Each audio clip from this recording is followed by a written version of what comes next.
Aġenzija Internazzjonali tal-Klassifikazzjoni tal-Kreditu irrikonoxxiet l-isforzi tal-Gvern biex jiġġieled il-korruzzjoni.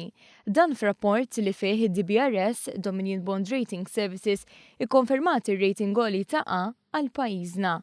Fir-rapport mhux biss pikkat l-analiżi ekonomika li tikkonferma dik ta' aġenziji oħra, iżda joħroġ b'saħħtu wkoll kemm il-Gvern qed jara li l-istituzzjonijiet pubbliċi ikunu b'saħħithom, dan anke biex jiġġieled l-abbuż u jassigura trasparenza. Fir-rapport tagħhom ibbażat fuq analiżi profonda, l-esperti internazzjonali qalu li Malta għandha istituzzjonijiet b'saħħithom b'livelli baxxi ta' korruzzjoni.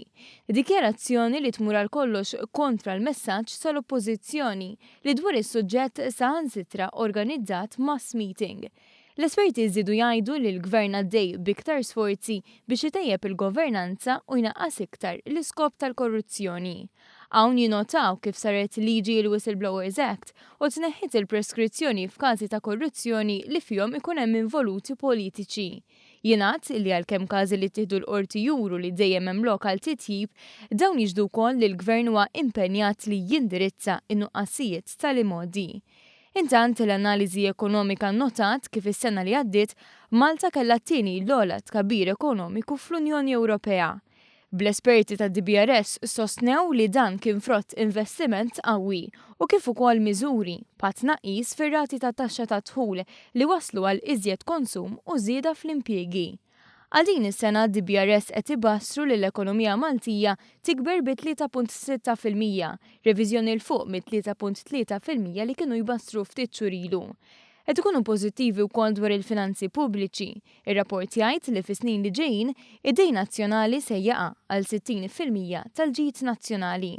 L-aħħar darba li pajjiżna kellu rata ta' dejn nazzjonali daqshekk baxxa kien fl-1998.